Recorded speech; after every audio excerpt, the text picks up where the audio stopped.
ప్రభువైన యేసుక్రీస్తు శ్రేష్ఠ నామములో వాక్యాన్ని వీక్షిస్తూ అనేకులకు ఫార్వర్డ్ చేయుచున్న దేవుని బిడ్డలైన మీ అందరికీ నా హృదయపూర్వక వందనాలు. దేవుడు మిమ్మల్ని మీ కుటుంబాలను దీవించి ఆశీర్వదించును గాక. అదేవిధంగా నూతనంగా సబ్స్క్రైబ్ చేసిన బిడ్డలందరికీ కూడా హృదయపూర్వక వందనాలు. దేవుడు మిమ్మల్ని దీవించును గాక. బైబిల్ వాక్యము ధ్యానం చేసే కొద్ది కూడా ధ్యానం చేసిన వాక్యాన్ని ఎన్నిసార్లు ధ్యానం చేసినా దానిలో ఒక క్రొత్త కోణం కనపడుతూ ఉంటుంది. బైబిల్ ప్రత్యేకత ఏంటంటే వాక్యము ఎన్నిసార్లు నువ్వు చదివేటప్పుడల్లా ఒక కొత్తదనం కనపడుతుంది. మత్తయి సువార్త 9వ అధ్యాయము, మార్కు సువార్త 2వ అధ్యాయములో ఒక పక్షవాయువు కలిగిన ఒక వ్యక్తి యేసు ప్రభు దగ్గరకు వచ్చి పరిపూర్ణ స్వస్థత పొందుకున్నట్టు మనం చూస్తున్నాం. అయితే ఈ సమయంలో ఈ వాక్యాన్ని మనం కొన్ని మాటల ద్వారా ధ్యానం చేద్దాం. పిన్ టు పిన్ ప్రతిదీ కూడా, ప్రతి పదంగా కూడా పరిశీలనగా చదివి దాన్ని ధ్యానంగా తీసుకుందాం. అది మన ఆత్మలకు నూతనమైన శక్తిని దయచేయలాగున ప్రార్థన పూర్వక విందాం. చెవిగలవాడు వినును గాక. చెవులు లేనోళ్ళు ఎంత బోర ఊదినా వినరు. అవునా? మంచిది. ఈ మత్తయి సువార్త 9వ అధ్యాయం 2వ వచనం నుంచి చూసినట్లయితే, ఇదిగో జనులు పక్షవాయువుతో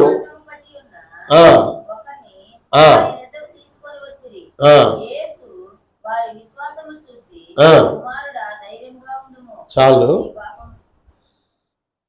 మార్కు సువార్త 2వ అధ్యాయం 3వ వచనం నుంచి చదువు మళ్ళా. అంటే మత్తయి సువార్త, మార్కు సువార్త ఎందుకు నేను చదివిస్తున్నాను అంటే, ఈ మార్కు అనబడిన భక్తుడు చాలా దగ్గరగా యేసు ప్రభు వారిని గమనించిన యవ్వనస్తుడు. మార్కు సువార్తలో మనకు 16 అధ్యాయాలు 16 అధ్యాయాల్లో విలువైన వర్తమానం ఉండేది. అంటే చిన్నదే, బట్ పెద్ద సబ్జెక్టు దాంట్లో ఉంటుంది. కొంచెం అర్థమయ్యే రీతిలో అర్థం చేసుకోగలిగిన వారికి ఇంకా చాలా బాగుంటుంది అన్నమాట. ఒకసారి చూద్దాం. మార్క్స్ వార్త 2వ అధ్యాయం, దాంట్లో ఎంత వివరణగా మార్కు రాశాడో తెలుస్తుంది. పక్షవాతంతో బాధపడుతున్న వాడిని యేసు ప్రభు వారు కపెర్నహూములో ఒక ఇంటిలో ఉన్నప్పుడు, ఆ ఇంటిలో జనానికి వాక్యాన్ని బోధిస్తున్న సమయంలో, దాదాపుగా ఈ సువార్తలలో మనం గమనించినట్లయితే ఎక్కువగా ఆయన సముద్ర తీరాన, కొండ ప్రాంతాన, అరణ్య ప్రాంతాన సువార్త ప్రకటించినట్టు మనం చూస్తాం. కానీ ఇంటిలో సువార్తను ప్రకటించటం అనేది ఇక్కడే చూడొచ్చు. బహుశా చూడండి, ఈ మార్కు సువార్త 2వ అధ్యాయము 3వ వచనం నుంచి కొన్ని మాటలు మనం చదువుకుందాం. పరిపూర్ణంగా చదవం ఒకసారి.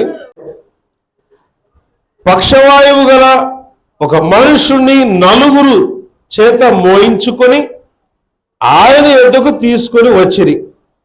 చాలా మంది కూడి ఉన్నందున వారు ఆయన దగ్గరకు చేరలేక ఉన్నారు.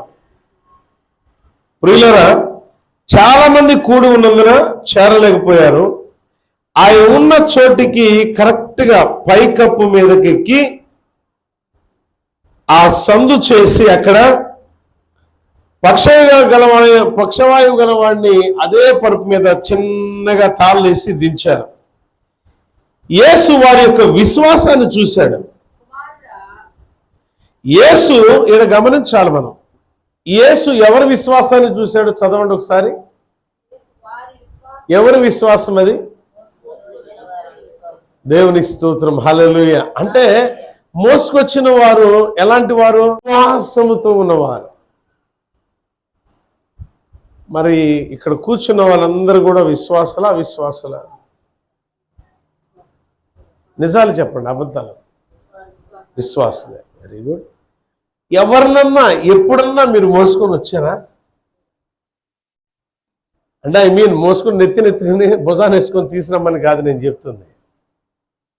ఎవరన్నా బాధలో ఉన్నవారిని, ఎవరైనా వేదనలో ఉన్నవారిని, ఎవరైనా ఇబ్బందికరమైన పరిస్థితులు ఉన్నవారిని, ఎవరైనా సరే దేవుని సన్నిధికి తీసుకొని వచ్చారా? తీసుకొస్తే నిజంగా మీరు ధన్యులే. దేవుని దగ్గర రివార్డు మీరు పొందుతారు. యేసు ప్రభువారు మంచం మీద ఆయన స్నేహితులు, బైబిల్ చరిత్రకారులు చెప్తున్న మాట ఏంటంటే, ఆయన కొందరు స్నేహితులు ఉన్నారు. ఎవరికి? పక్షవాయువు గలవానికి. పక్షవాయువు కలిగిన పక్షవాతంతో బాధపడుతున్న వ్యక్తికి కొందరు మంచి స్నేహితులు ఉన్నారు. ఎలాంటి స్నేహితులు అంటే వాళ్ళు మంచి స్నేహితులు. మనం స్నేహం చేస్తాం, ఒక్క స్నేహితుడు ఉపయోగపడ్డాం. మన స్నేహితులు ఉపయోగపడతారా? అరే ఎమర్జెన్సీ నీడ్, ఒక 1000 రూపాయలు అనగానే మనం 10 మందిని పరీక్షిద్దాం. 10 మందిని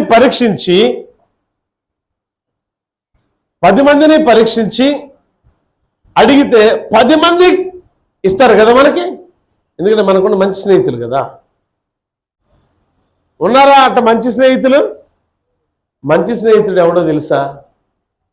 నీ కష్టంలో, నీ కన్నీళ్ళలో, నీ బాధలో, నీ బాధని ఎరిగి ముందుగా సహాయం చేసేవాడే. నువ్వు అడగక ముందే సహాయం చేసే వ్యక్తులు మంచి స్నేహితులు. నువ్వు రోగం పాలైతే నీ కోసం ప్రార్థన చేసేవాడు నిజంగా మంచి స్నేహితుడే. నువ్వు కష్టాల పాలైతే, నువ్వు కన్నీళ్లతో మునిగిపోయినప్పుడు, వేదనతో నువ్వు నలిగిపోయినప్పుడు చేయి తట్టి, వెన్ను తట్టి, ప్రోత్సాహపరిచి నేనున్నా మిత్రమా అనేవాడు నిజమైన స్నేహితుడు. బహుశా ఆయన కూడా తన స్నేహితులతో ఆడుతూ పాడుతూ ఉండొచ్చు. ఒకప్పుడు ఆయన స్నేహితులతో చాలా సంతోషంగా గడిపిన దినాలు ఉండొచ్చు.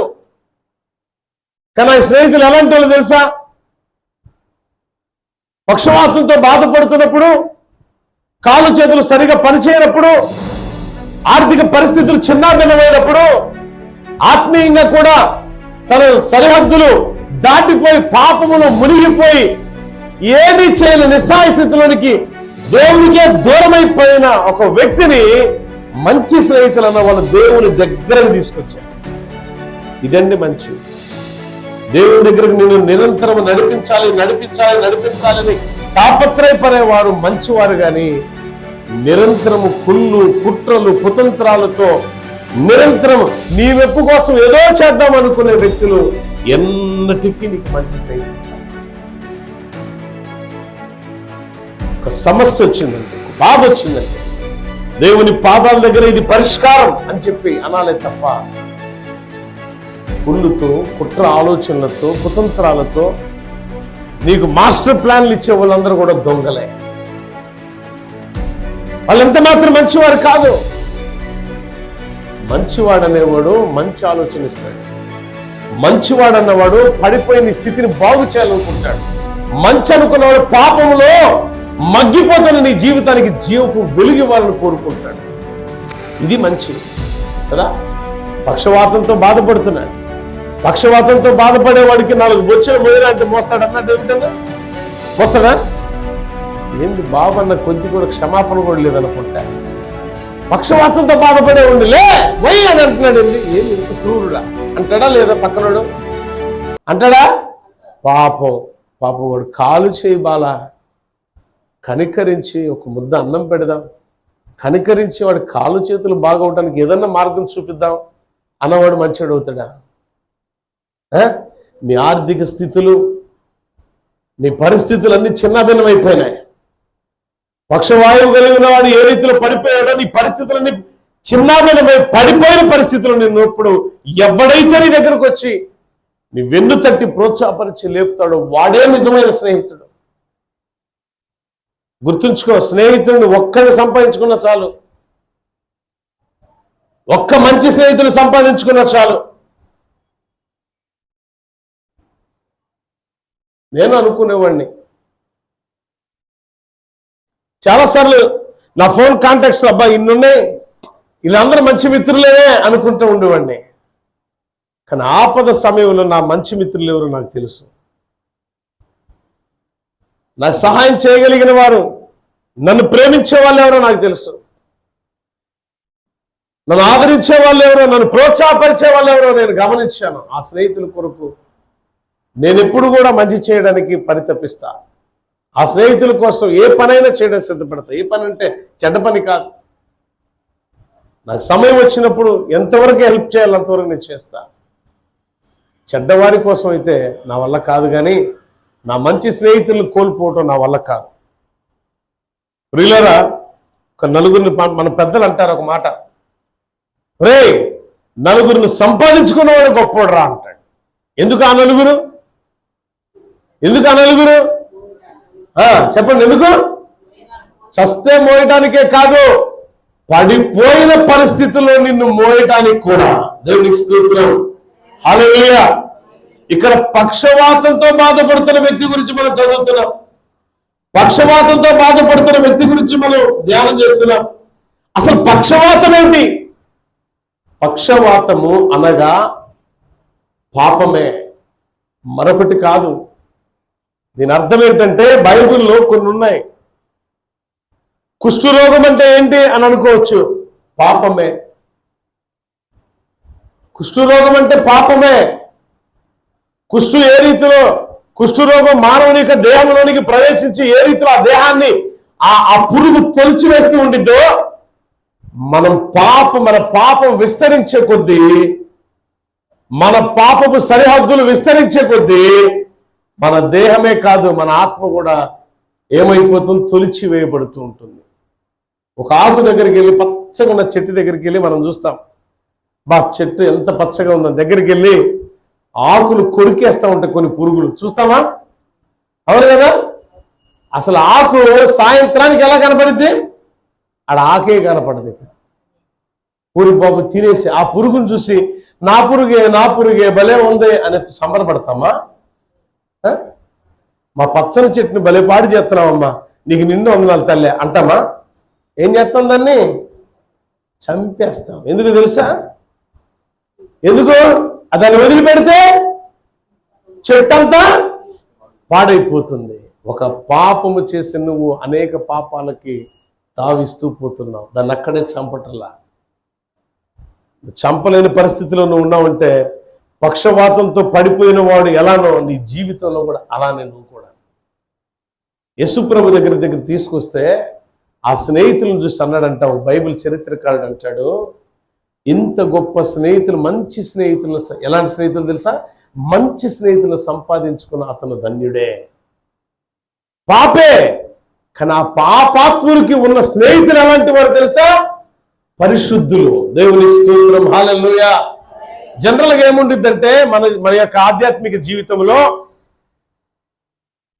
ఒక విశ్వాసి సహవాసం చేస్తే రాన్ ఏమైపోతాడంటే విశ్వాసి కూడా అవిశ్వాసిగా మారిపోతాడు నేటి దినాల్లో. కానీ ఇక్కడ మనం చదువుకుంటున్న వాక్యం అలాంటిది కాదు. ఒక అవిశ్వాసంతో నింపబడిన ఒక వ్యక్తి ఒక మంచి విశ్వాసులతో స్నేహం చేస్తున్నాడు. మరి నీ స్నేహం ఎటువైపు? లోకం వైపా, పాపం వైపా, పరిశుద్ధత వైపా? దేవునితో సహవాసం చేయాలి అని ఆరాటపడేవాడు దేవుని సన్నిధికి పరిగెత్తుకొస్తాడు. స్త్రీ అయిన పురుషులైన, నాకు దేవుడు కావాలి, ఏం జరిగినా దేవుడే కావాలి అని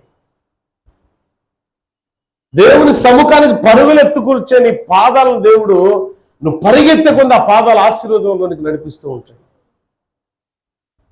నువ్వు ఎక్కడైతే బద్ధకంతో ఉండిపోయి నిస్సహాయ స్థితిలో ఇలానే ఉంటే నీ జీవితం అంతా బ్లాకే, అంధకారమే. దేవుని విషయంలో నీ అడుగులు వెనక్కి వెళ్తే ఇదిగో నల్లగా మారిపోతాయి. బట్ దేవుని విషయంలో నీ అడుగులు పరిగెత్తే కొంది ఇదిగో విక్టరీ నీ జీవితం. చూసారు ఇక్కడ వి షేప్ ఎందుకుందో తెలుసా? అది ఎందుకు పెట్టిస్తారో కూడా మీకు తెలియదు. విక్టరీ, లైఫ్లో విజయమే. ఎక్కడ తెలుసా? పాపములో నుండి పవిత్రతలోనికి నడిపించబడే వాడి జీవితం విజయవంతంగా ఉంటుంది తప్ప, పాపములో ఉన్నవాడు పాపములోనే మరణిస్తే వాడి జీవితం ఎప్పటికి కూడా విజయవంతం కాదు. వాడు మరణించాడు, నిత్య నరకాగ్ని పాలైపోతాడు. పక్షవాతంతో పడిపోయిన వాడిని ఇంట్లో వాళ్ళు కానీ స్నేహితులు కానీ ఎవరు పట్టించుకోకపోతే వాడి జీవితం ఏమైపోయాది? కూలిపోతున్నాడంట, కృంగిపోతున్నాడట, ఇంటి దగ్గర మంచం మీద పడి నలిగిపోతున్నాడు. నేను చేసిన పాపమును బట్టే, నా అపవిత్రమైన కార్యములను బట్టే, దేవుడికి నేను విరోధంగా నడిచిన విధానమును బట్టే నాకు ఈ శిక్ష, ఈ చేతులు, ఈ కాళ్ళు ఒకప్పుడు ఎలా పరిగెత్తాయి. అయ్యో, నేను పరిగెత్తలేని పరిస్థితిలో, నిస్సహాయ స్థితిలో నేను పడిపోయానే.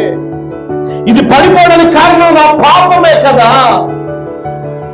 రొమ్ము కొట్టుకొని అంగలార్చే వ్యక్తి ఏ రీతిలో అంగలారుస్తాడో, ఆ మరణ పడక మీద ఉన్న పక్షవాతముతో బాధపడుతున్న వ్యక్తి నిరంతరము కూడా తన పరుపు తేలియాడేటట్టు దావీదు ఏ రీతిలో ప్రార్థన చేశాడో ఆ రీతిలో ఆ పడక మీద ఉండి నిరంతరము కన్నీరు కారుస్తున్నాడట. అది పాప క్షమాపణ, పాపములో ఉన్న పశ్చాత్తాపం, ఆయనలో ఉన్న మార్పును గమనించిన స్నేహితులు అన్నారు కదా. నా స్నేహితుడు, ఎంతో మంది వైద్యుల దగ్గరికి మనం వెళ్ళాము, కానీ నిన్ను లేవనెత్తగలిగిన వాడు, నీ పాపములు క్షమించగలిగిన వాడు, నిన్ను పరిశుద్ధునిగా మార్చగలిగిన వాడు జీవము కలిగిన యేసునాథుడు మాత్రమే. రా వెళ్దామని చెప్పి కపెర్నహూము, ద కంఫర్టబుల్ సిటీ. కపెర్నహూము అనగా అనుకూలమైన పట్టణం. దేనికి? అనేక అద్భుత కార్యాలు యేసు ప్రభువు వారు ఎక్కడ చేశారంటే కపెర్నహూములో చేశాడు.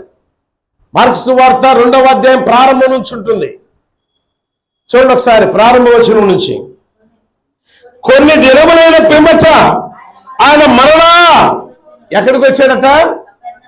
మరలా కపెర్నహూములోనికి వచ్చాడు. కపెర్నహూములోనికి వచ్చినప్పుడల్లా అద్భుతాలే.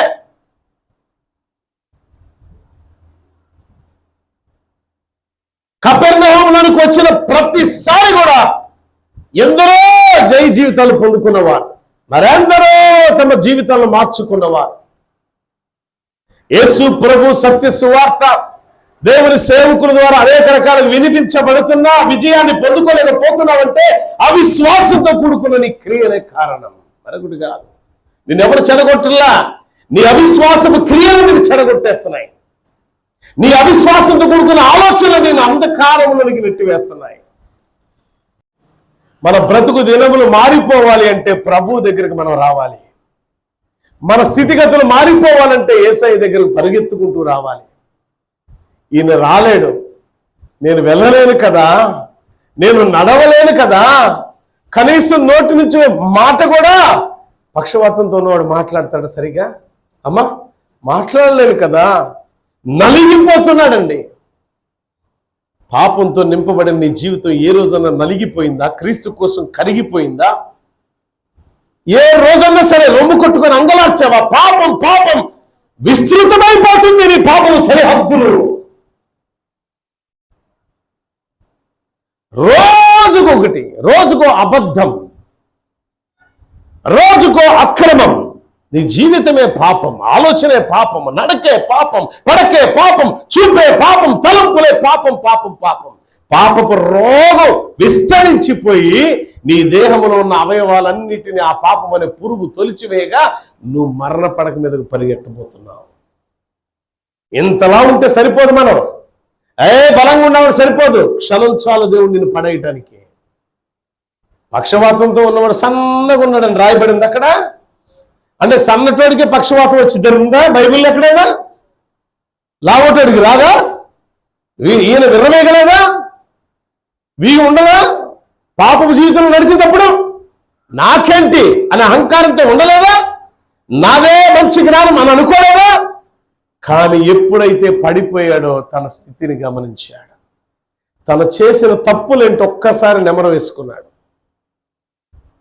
అంటారు కదా, అరే ఎంత కుళ్ళి కుషించి నశించిపోతున్నాడు రా, ఎంత వేదన పడుతున్నాడు రా, వాడిని దేవుడన్నా కనికరిస్తే బాగుంటుంది. మనం కూడా బాధను అనుభవించే వ్యక్తిని చూసి చాలా సందర్భాలు మనం కూడా అనుకొని ఉండొచ్చు, పాపం దేవుడన్నా కనికరిస్తే బాగుంటుంది. చూడు, అయ్యో ఆ వ్యక్తి చూడు ఏమైపోయాడు, కనీసం ఒక గ్లాసు మంచినీళ్ళు కూడా ఇచ్చేవాళ్ళు లేరు. ఇలాంటి సందర్భాలు మనకు వస్తాయి. మనం ఆరోగ్యంగా ఉన్నప్పుడు అంతా అహంకారంతో నింపబడతాం. బలంతో ఉన్నప్పుడు మన కళ్ళు నెత్తికెక్కి పరిగెడతా ఉంటాం పాపం వైపు. పాపం అంటే ఏందో కాదండి, అహంకారం పాపమే. దేవుని పట్ల విధేయత చూపగలేకపోవటం కూడా పాపమే. మీరు పాపం అంటే మనకు తెలిసింది ఒకే ఒక పాపం, వ్యభిచారమే పాపం అనుకుంటాం. వ్యభిచారంతో పాటు అనేకమున్నాయి పాపాలు. అబద్ధం ఆడటం పాపమే. దేవుని సన్నిధిలో మాటిచ్చి తప్పటం పాపమే. ఒక వ్యక్తిని సరైన క్రమంలో నడిపించాల్సింది పోయి అక్రమైన మార్గంలో నువ్వు నడిపించావా, తప్పుడు బోధ చేసి, ఖచ్చితంగా పాపమే. ఆ శిక్ష ఎంతకాలం ఉండి తెలుసా? దేవుడు నిన్ను పిలిచేంత వరకు, పిలిచినా సరే ఆయన సన్నిధిలో నిలబడేంత వరకు ఆ పాపపు శిక్షను అనుభవించాల్సిందే. ఒక వ్యక్తి విశ్వాస జీవితంలో జీవించేవాడిని నువ్వు క్రమం తప్పి చేసావు కదా, పనిష్మెంట్ ఎంత భయంకరంగా ఉండి తెలుసా? దేవుని పనిష్మెంట్ అనుభవిస్తూ కూడా చాలా మంది అనుకుంటారు, అహంకారంగా ఫీల్ అవుతూ ఉంటారు. ఎలా తెలుసా? ఇది దేవుని పనిష్మెంట్ కాదు, కానీ ఏమీ లేకపోయినా సరే పొగరుతూ ఉంటారు, ఒగరుతూ ఉంటారు. ఇంకా మనకు తెలిసిన మాటలు చెప్పండి, ఇంకా అతిశయంతో ఉంటారు. అంతేనా? ఏనా? అసలు మామూలుగా ఉండదు వాళ్ళకి. అరికాల నుంచి నడినెత్తి వరకు ప్రతి అణువణు ఉండిద్ది. ఏముందనంటే చిల్లి కావలేదండి వాళ్ళ దగ్గర. ఆస్తులున్నాయా? ఏమి లేవండి. అంతస్తులున్నాయా? లేవండి. పెద్ద అధికారా? కాదండి. మరి ఏముంది వాడి దగ్గర అంటే అహంకారం, గర్వం చాలా ఉందండి, పొగరు భలే ఉందండి అంటారే. ఆ పొగరు ఏం చేసి తెలుసా? నిన్ను పక్షవాతంతో పడిపోయే స్థితి ఏ స్థితిలో తీసుకొచ్చింది? అలానే తీసుకొచ్చింది నిన్ను. ఒక దినం రాబోతుంది, నీ కాళ్ళు చేతులు చచ్చుబడిపోతాయి, కనీసం లేపలేక అల్లాడిపోయే పరిస్థితి వచ్చింది. అప్పుడు తెలిసిద్దేమో దేవుని సేవకుని ద్వారా దేవుడు మాట్లాడుతున్నది ఇదా అని, బైబిల్ గ్రంథంలో రాయబడిన మాటలు ఇవా అని అప్పుడు తెలిసిద్దేమో బహుశా. కొంతమంది అప్పుడు కూడా తెలియదు. ఎందుకో తెలుసా? వాళ్ళ దృష్టిలో వాళ్ళే నీతి జయమ్మ గారు కదా, వాళ్ళ దృష్టిలో వాళ్ళు నీతిమంతులు, గొప్పవారు. ఎంత గొప్పవారంటే పాస్టర్ గారు అంటే గొప్పవాళ్ళే. ఎంత గొప్పవారంటే ప్రార్థన చేసే జయమ్మ గారి కంటే గొప్పవాళ్ళే. ఎంత గొప్ప, అసలు సంఘంలో అందరికంటే గొప్పవాడే. ఎందుకు? వీడు పక్షపాతంతో బాధపడితే గొప్పవాడు అనుకుంటూ ఉంటాడు. ఇంకా అది గాడికి వెళ్ళిపోతాడు. ఎప్పుడు యాడుండిది స్థానం వాడికి? అందుకనే ఈ చీకటి, అందుకని ఈ బ్లాక్ పెట్టింది. నీ బ్రతుకిట్టు బ్లాక్గా ఉంది. ఈ యొక్క పాపములో నుండి విజయాన్ని నువ్వు పొందాలంటే పాప క్షమాపణ కోరుకోవాలి ప్రభు దగ్గర. పశ్చాత్తాప హృదయం నీకు పుట్టాలా. ఈ పక్షవాతంతో బాధపడుతున్నవాడు ఎంత నలిగిపోతున్నాడో, ఎంత క్షమాపణ కోరుకుంటున్నాడో యేసు ప్రభువు స్వయంగా చూశాడు. అదేవిధంగా అక్కడ శాస్త్రులు పరిచయాలు ఉన్నారు కొందరు, వాళ్ళ హృదయంలో ఉన్నది కూడా చూశాడు. అంటే పక్షవాతంతో బాధపడేవాడి హృదయాన్ని చూశాడు, అక్కడున్న జనుల హృదయాలను కూడా చూశాడు. అంటే ఈయన హృదయ అంతరంగాలను ఎరిగిన వాడు మాట్లాడుతున్నాడు కదా. రాగానే ఏమన్నాడు తెలుసా? కుమారుడా ధైర్యముగా ఉండుము. 9వ అధ్యాయం 2వ వచనం చదువుదాం. కుమారుడా ధైర్యముగా ఉండుము. మత్తయి సువార్త 9:2 కింద మాట నేను చదువుతున్నా. కుమారుడా, బిడ్డ ధైర్యంగా ఉండుము, నీ పాపములు క్షమించబడి ఉన్నవి. ఏంటి ఏమన్నాడు? కుమారుడు ధైర్యంగా ఉండు, లేచి పరిపెత్తుకున్నాడు అన్నాడా? లేదా ధైర్యముగా ఉండు, నీ పాపము క్షమించబడితే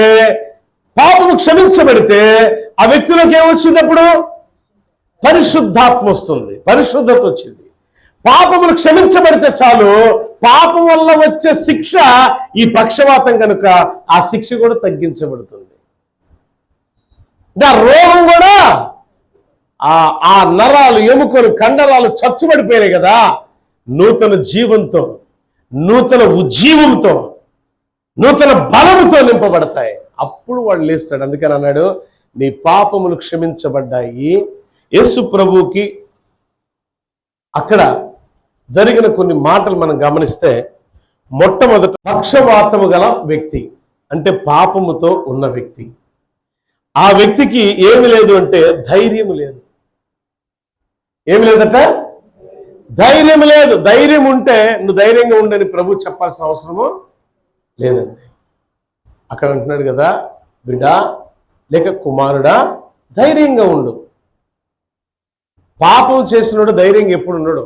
మీరు అనుకుంటారు, నా పాపపు క్రియలు ఎక్కడ బయటికి, నా దొంగతనం ఎక్కడా బయట, అమ్మో సీసీ కెమెరాలో చూశారంట, ఏడకొచ్చింది లేనిపి, ఏమొచ్చింది, ఆ రోజు ముసుగన్న వేసుకోలేదు నేను, ఇటు చచ్చిపోతా ఉంటాడు ఇక్కడే సగం. కారణం ఏంటంటే ధైర్యమో లేదు. తప్పు చేసిన వాళ్ళకి ధైర్యంగా ఉంటారమ్మా? ఎవరు ఉంటారట తప్పు చేసిన వాళ్ళు ధైర్యంగా? నా తప్పుని ఎరిగిన అధికారులు ఏ శిక్ష వేస్తారో బాబోయని గజ గజ గజ వణిగిపోతాడు.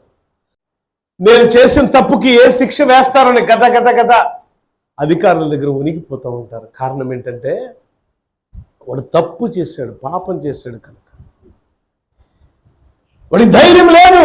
అందుకే ప్రభు అంటున్నాడు, ధైర్యంగా ఉండు బిడ్డ. ఎందుకో తెలుసా? నీ పశ్చాత్తాప హృదయాన్ని నేను ఎరిగి ఉన్నాను. పశ్చాత్తాపంతో బాధపడుతున్న నీ హృదయాన్ని నేను ఎరిగి ఉన్నా బిడ్డ. పాపము చేసిన ప్రతి వ్యక్తిలో ఏముండాలంటే పశ్చాత్తాప హృదయం ఉండాలి. నిరంతరం దేవునికి విరోధంగా మనం నడిచి నడిచి నడిచి దేవుని ఆలయంలోకి వచ్చి ప్రార్థన చేసేవారే కరువు అయిపోయారు. నేటి దినాల్లో దేవునితో సహవాసం చేసేవారు కరువు అయిపోయారు. అదంతా పాపమే. మీరు అనుకోవచ్చేమో చాలా ఆరోగ్యంగా ఉన్నాను, చాలా బలంగా ఉన్నాను. మొట్టమొదట భయంకరమైన ఇబ్బందికరమైన పరిస్థితి ఎవరికి వచ్చిందంటే ఆ అహంకారంతో విర్రవీగుతున్న వ్యక్తి మీదకి వచ్చింది. అది రాకముందే బాగుపడదామా, వచ్చాకే నయం చేసుకుందామా? ఒకటి అవిశ్వాసి అయిన వాడు బాగుపడతాడు, కానీ విశ్వాసిగా ఉండి అహంకారంతో విర్రవీగే వాళ్ళు బాగుపడరు. ఇక వాళ్ళు నాశనం అనే గోతులోకి వెళ్ళిపోతారు ఇక అంతే. ఎందుకంటే పేతురు రాసిన పత్రికలో ఉంటుంది, ఒకసారి ఎరిగి రుచి చూసి మరలా పాపాన్ని స్వీకరించేవాడు కుక్క వాంతి తన వాంతిని తన గతికిన దాంతో సమానమని. లోకంలో పాపము చేసి చేసి యేసు రక్తంలో కడుగుబడి యేసు రక్తాన్ని అవమానపరచడానికి నువ్వు విశ్వాసంగా మార్చబడింది. ఇదేనా నీ ఆత్మీయ జీవితం? బాప్తిసం తీసుకునేటప్పుడు నువ్వు ఎలా ఉన్నావు? బాప్తిసం తీసుకునే ముందు ఆ నీటి బాప్తిసంలో క్రీస్తు రక్తంలో నువ్వు కడుగబోయే ముందు నువ్వు ఎలా ఏమని వాగ్దానం చేస్తే దేవునికి ఇంకెన్నడూ కూడా ఆ లోకం వైపు నేను చూడను. ఇంకెప్పుడు ఏ పాపము నేను చేయను. ఎవరితో నీ సహవాసం అంటే నా దేవునితో. నిజమేనా? ఆదివారం ఒక్కరోజు వస్తే సహవాసం కదా? ఎన్ని దినాలు నువ్వు పాడు చేస్తున్నావు తెలుసా? పాడు చేసే కొద్దీ ఎన్ని దినాలు నువ్వు పాడు చేసావో అన్ని దినాలు పురుగులు ప్రారంభమవుతుంటాయి నీ దేహంలో. నీకు తెలియదు. అది అకస్మాత్తుగా మరణ పడక మీదకి వెళ్ళినప్పుడు అప్పుడు గుర్తొచ్చింది. ఈ వాక్యం యూట్యూబ్లో మీరు వీక్షించండి. ఆ రోజు పక్షవాతం అనేది పాపం అని మీరు అనుకోవచ్చు. లోకంలో పక్షవాతంతో బాధపడేవాడు వల్ల పాపేనా అని. బైబుల్ బేసిక్లో విశ్వాసులకు చెప్పే బోధది. ఆత్మానుసారమైన వ్యక్తుల్లో ఎప్పుడైతే ఆత్మను వాళ్ళు కోల్పోతో వారు పక్షవాతంతో పడిపోయిన వ్యక్తితో సమానం. ఇక వాడిని లేవనెత్తడానికి ప్రభు లేడు ఇక్కడ. ఆయన అధికారం తన సేవకులకు ఇచ్చి వెళ్ళిపోయాడు మనకు స్థలం సిద్ధపరచడానికి. మనం అనుకుంటాం బాప్తిసాలు తీసుకునేటప్పుడు చెప్పిన వాగ్దానాలు, చెప్పిన మాటలు అన్నీ వేరు, ఇప్పుడు వేరు. ఎంతవరకు కరెక్ట్గా నడుస్తున్నాం మనం దేవునికి, యేసు ప్రభు వారికి మంచి విశ్వాసిగా ఉన్నామా? మంచి స్నేహితులుగా ఉన్నామా? లేదు దొంగలాగా ఉన్నామా? పాట పాడతాం, నా మంచి. చూసావా పాట కూడా ఎట్ట పాడారా? సామరాయుడా అంట. ఇదే నా మంచి సమరయుడా ప్రభా ప్రేమమయుడా, నా మంచి అమరయుడా ప్రభావ ప్రేమామయుడా నా ఆత్మ కాపరి గొప్ప కాపరి ప్రేమ కాపరి ప్రధాన కాపరి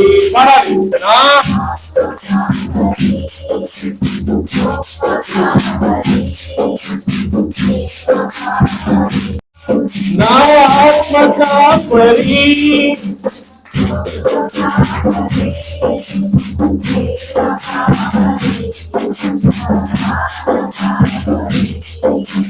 నా ఆత్మ కాపరి పాడండి. నిజమా నిజమా? నీ ఆత్మ కాపరా, గొప్ప కాపరా, మళ్ళీ నా మంచి నీకు మంచి సమయం, మళ్ళీ అంత ఇదిగా పాడతా ఆయన్ని ఎంత మోసం చేస్తున్నావు నువ్వు,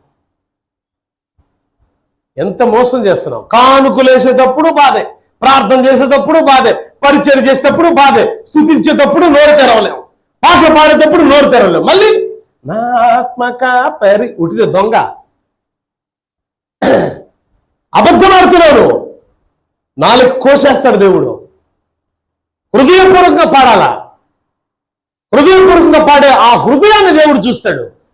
అంతకంతకు దేవుడు ఆశీర్వదిస్తాడు.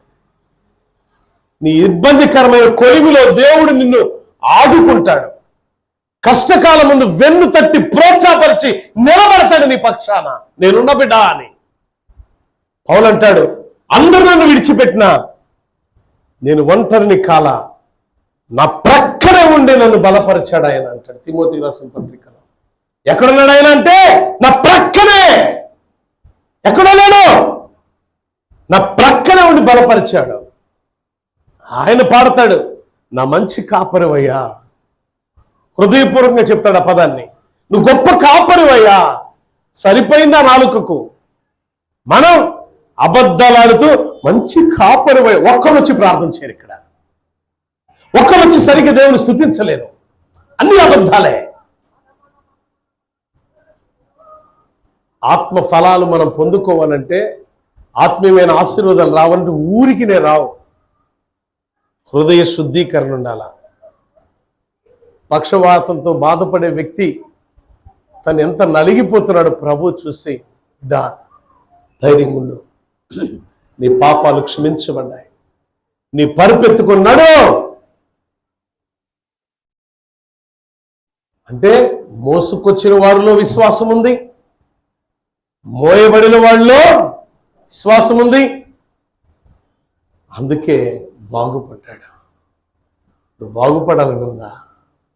విశ్వాసాన్ని కోల్పోబాక. విశ్వాసాన్ని కోల్పోయావా? అవిశ్వాసిగా మారిపోయావా?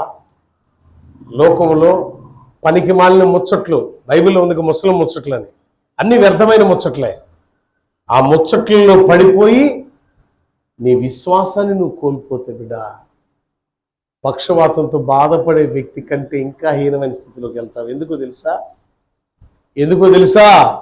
యేసు నామాన్ని ఉచ్చరించి నిరంతరం ప్రార్థన చేస్తూ ఉంటావు. యేసు నా రక్షకుడు, నా కాపరి అని అంటావు. యేసు పేరు ఉచ్చరిస్తూ చేసే క్రియలన్నీ దేవునికి విరుద్ధంగా చేస్తున్నావు. ఎంత తప్పో తెలుసా? ఇది తెలియకపోవచ్చాము. ఈ క్షణానికి పడిపోయినప్పుడు తెలిసినా సుఖం లేనే లేదు. కనుక జ్ఞాపం చేసుకోండి, నీ ఆత్మీయ స్థితి ఎలా ఉంది తెలుసా? పక్షవాతంతో బాధపడుతున్న వ్యక్తి పరిస్థితి నీ ఆత్మీయ స్థితి. అది ఉద్ధరించబడాలంటే ప్రభు నీకు చెప్తున్నాడు, నీలో ఎప్పుడైతే పశ్చాత్తాపం కలిగిద్దో అప్పుడు ప్రభు పశ్చాత్తాప హృదయం కలిగిన వ్యక్తులకి దేవుడు ఇస్తున్న అభయహస్తం ఏంటంటే ధైర్యంగా ఉండు బిడ్డ. నువ్వు ఖచ్చితంగా నిలబడగలుగుతావు, ఖచ్చితంగా నడవగలుగుతావు, ఖచ్చితంగా పరిగెత్తగలుగుతావు, ఖచ్చితంగా నువ్వు దీవించబడతావు, అనేకులకు మాదిరిగా ఉంటావు. పశ్చాత్తాప హృదయం లేని వ్యక్తులు అలానే ఉంటారు. పడి ఉన్నవాడు పడిపోయినట్టే ఉంటాడు, ఎవ్వడు లేపలేడు. సో పశ్చాత్తాపంతో దేవుని పాదాల దగ్గర చేరదామా? లేకపోతే అంటారు కదా, పొగరుతో ఒగరుతో గర్వంతో అహంకారంతో విర్రవీగుతూ ఉందామా? ఏం కోరుకుందాం? పశ్చాత్తాప హృదయమా లేకపోతే గర్వంతో ఉన్న హృదయమా? ఏం కావాలి నీకు? పశ్చాత్తాప హృదయం ఉన్నవారు ఖచ్చితంగా మోకాలు ఉంచుతారు. ప్రార్థన చేద్దాం. ఆ వ్యక్తి ఏ రీతిలో అడిగాడో మనం కూడా అదే విధంగా అడుగుదాం. పశ్చాత్తాపం మనలో ఉండాలి. దేవునికి ఎంత విరుద్ధంగా నువ్వు నడిచావో తెలుసా? దేవునికి ఎంత విరుద్ధమైన మాటలను పలికేవో తెలుసా? నీకు తెలియకపోవచ్చేమో, కానీ దేవునికి తెలుసు. బిడ్లారా, క్షమించమని దేవుని ఒక్కసారి అడుగుదాం. ఆ పాప క్షమాపణ నీలో ఉంటే దేవుడు నిన్ను కనికరిస్తాడు. ఆ క్షమాపణ నీలో ఉంటే దేవుడు నిన్ను ఆదరిస్తాడు. ఆ క్షమించమని అడిగే తత్వం నీలో ఉంటే దేవుడు నిన్ను ప్రోత్సాహపరుస్తాడు.